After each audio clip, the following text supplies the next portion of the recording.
Growing up as Victoria Hamilton's daughter wasn't easy. Every breath I took, every step I made, was carefully monitored and judged. My father, the CEO of Hamilton Industries, had my entire life planned out before I could even walk. "Charlotte, darling," he'd say, adjusting his perfectly pressed Armani suit, "a Hamilton never settles for second best." Our mansion in Beverly Hills stood as a testament to that philosophy. 28 rooms of carefully curated luxury, each one screaming wealth and power. But to me, it felt more like a golden cage than a home. By the time I turned 25, I had followed my father's blueprint perfectly: Harvard Business School graduate, junior executive at Hamilton Industries, and engaged to Bradley Winchester II, heir to Winchester Technologies and my father's handpicked choice for my husband. There was just one small problem. I was desperately, hopelessly in love with someone else. I met James Mitchell on a rainy Tuesday morning when my Ferrari broke down on the way to work. He was the mechanic who came to my rescue, arriving in a beaten-up tow truck with a smile that made my heart skip a beat. "Looks like your timing belt shot," he said, wiping his hands on his worn jeans. "I can fix it, but it'll take a few hours." Something about his honest brown eyes and the way he explained everything without talking down to me made me agree to wait at his small garage instead of calling an Uber. That decision changed my life forever. Over cups of terrible vending machine coffee, I discovered James wasn't just any mechanic. He'd worked his way through engineering school, graduating top of his class. He could have taken a cushy corporate job, but he loved working with his hands, solving problems, making things better. "Life's too short to spend it doing something just because it looks good on paper," he told me, his eyes twinkling. Those words hit me like a thunderbolt. For the first time, someone had put into words exactly what I'd been feeling all my life. One coffee led to another, then dinner, then stolen moments whenever I could escape my suffocating world. James never asked about my family's wealth, never tried to impress me with fancy restaurants or expensive gifts. Instead, he showed me the joy of simple things: midnight drives along the coast, picnics in hidden parks, and laughter. So much laughter. For 6 months, I lived a double life: society princess by day, myself by night. But I knew it couldn't last forever. The breaking point came during a charity gala at our mansion. Bradley was droning on about merger strategies to anyone who would listen, while my mother paraded me around like a prize thoroughbred. "Charlotte will be taking over the East Coast operations after the wedding," she announced to yet another group of socialites. The Winchesters and Hamiltons. Imagine the possibilities. I felt like I was suffocating. Excusing myself, I fled to the garden, my trembling fingers already dialing James's number. "I can't do this anymore," I whispered into the phone, tears streaming down my face. "I can't marry Bradley. I can't be who they want me to be." James was silent for a moment before speaking. "Then don't be. Be who you are, Charlotte." That's the person I fell in love with. That night changed everything. The next morning, I walked into my father's study, my heart pounding. But my resolve was firm. "Daddy, I need to tell you something." My voice shook slightly. "I can't marry Bradley. I'm in love with someone else." The explosion that followed was nuclear. My father's face turned purple as I explained about James, about wanting a different life than the one he planned. "A mechanic," he roared, his fist slamming onto his mahogany desk. "My daughter, a Hamilton, in love with a grease monkey? He's an engineer, Daddy, and he's brilliant. If you just meet him." "Absolutely not." My father's voice could have shattered glass. "You will marry Bradley as planned, or you can forget about your trust fund, your position at the company, everything. Is that clear?" I stood up straighter, channeling strength I didn't know I had. "Crystal clear, Daddy." Goodbye. Walking out of that study was the hardest thing I'd ever done. My mother's hysterical tears, my father's threats, the whispers of the household staff. It all followed me as I packed a small bag and left the only home I'd ever known. James was waiting for me outside his modest apartment, worry etched on his face. When I told him what happened, he tried to talk me out of it. "Charlotte, that's your whole life you're giving up. Your family, your inheritance. I can't let you do that for me." I silenced him with a kiss. I'm not giving up my life, James. I'm finally starting it. The next few months were a crash course in reality. I moved into James's one-bedroom apartment, got a job as an entry-level business consultant at a small firm, and learned how to live on a budget. It wasn't easy, but for the first time in my life, I felt free. My parents' attempts to bring me to my senses ranged from emotional manipulation to outright threats. They froze my accounts, canceled my credit cards, and even tried to get me fired from my new job. But with each obstacle, James and I grew stronger together. When we decided to get married, we planned a simple ceremony in a local park. No designer dress, no society photographers, just us and a few close friends. The morning of the wedding, I received a text from my mother. "Your father and I will be attending. One last chance to fix this mistake." My heart raced as I showed James the message. He squeezed my hand. "It's your call, love. Whatever you want." I wanted them there. Despite everything, they were still my parents. So when I walked down the makeshift aisle in my simple white dress from a department store, my eyes instantly found them standing at the back. My father looked like he'd swallowed something sour, while my mother dabbed at her eyes with a monogrammed handkerchief. Neither moved to join the ceremony. During the reception, a casual barbecue in the park, they made their final play. "Charlotte, darling," my mother's voice dripped with desperation. "It's not too late. Bradley would still take you back. Think about what you're throwing away." My father cut straight to the point. "This is your last chance, young lady. Stay with this person, and you'll never see a penny of your inheritance. Is that what you want?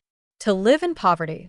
I looked at James, who was chatting and laughing with our friends, completely at ease in his rented suit. Then I looked at my parents, trapped in their world of wealth and expectations. "What I want," I said clearly, "is to be happy. James makes me happy. If you can't understand that, then maybe we don't need your money or you in our lives."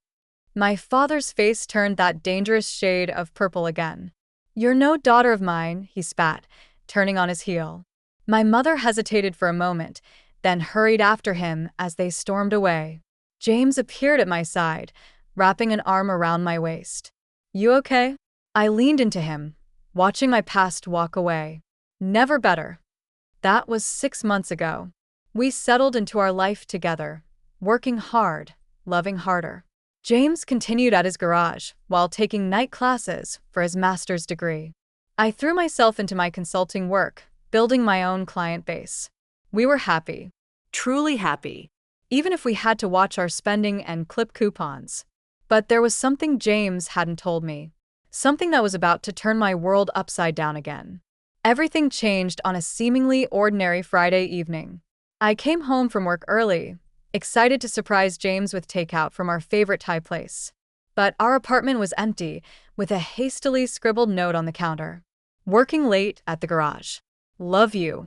It wasn't unusual for James to work late, but something felt different. Lately, he'd been distracted, taking mysterious phone calls and working odd hours. A knot formed in my stomach as my mind wandered to dark places. Was history repeating itself? Was I about to lose everything again? Unable to sit still, I decided to bring dinner to him at the garage. But when I pulled up, the place was dark. James's beaten-up truck wasn't in its usual spot. My hands trembled as I called. His number went straight to voicemail. Just as panic started to set in, my phone buzzed with a text from an unknown number. "Mrs. Mitchell, please come to 1875 Highland Avenue immediately. It's about your husband." My heart stopped. Highland Avenue was in the industrial district, miles from James's garage. With shaking fingers, I typed the address into my GPS and drove through the darkening city, imagining worst-case scenarios. The GPS led me to a massive modern building with sleek glass walls. Security gates opened automatically as I approached, and a uniformed front guard directed me to an underground parking garage. "Mrs. Mitchell." He nodded respectfully. "Take the executive elevator to the top floor." Executive elevator? Top floor? What was going on? The elevator opened into a stunning office suite with floor-to-ceiling windows overlooking the city. And there, standing at a glass desk with his back to me, was James. But not the James the first knew. Gone were the worn jeans and oil-stained t-shirt. Instead, he wore an impeccably tailored suit that probably cost more than our monthly rent. When he turned around, his familiar warm smile was tinged with nervousness. "Charlie," he said softly, using his special nickname for me. "I think it's time I told you everything." Before he could continue, the office door burst open. And there, like a scene from my worst nightmare, stood my father, my mother, and Bradley Winchester too. "What is the meaning of this?" my father thundered, his face already turning that familiar shade of purple. "Security said Charlotte was headed up here." "What are you doing in the CEO's office, you mechanic?" James straightened his tie and walked around the desk. "Actually, Mr. Hamilton," he said calmly, "I am the CEO. James Mitchell, founder and chief executive officer of Mitchell Innovations." The silence that followed was deafening. My mother grabbed a chair for support. Bradley's mouth hung open unattractively, and my father, for the first time in my life, was speechless. But, my mother stammered. "You're a mechanic."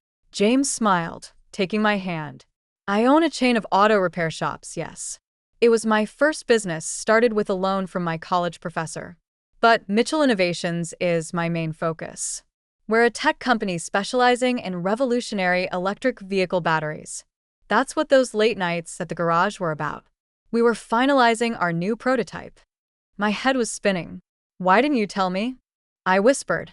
"Because I needed to know," James said softly, turning to face me.